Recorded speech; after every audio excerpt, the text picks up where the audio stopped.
The extent of documentation required to open a Demat account may vary according to your relationship with the institution. If you plan to open a Demat account with a bank, a savings, current or other account for which the holder have been issued a checkbook, such holder has an edge over the non-account holder. In fact, banks usually offer additional incentives to the customer who open a Demat account with them.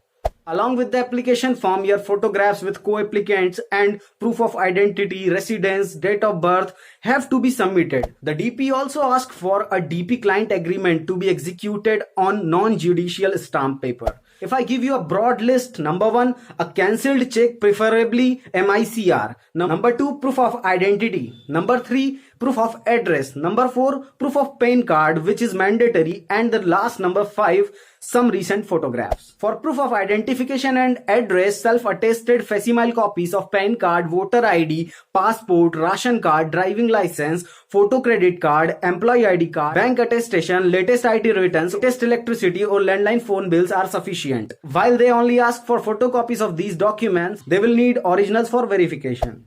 We will surely bring the videos on the updates of the stock market on this channel. So if you have not subscribed it yet, then do it now for the regular new updates on the stock market and increase the basic understanding of the market and use it to have a very wonderful future. All the best, guys. This is Anand Cholkar.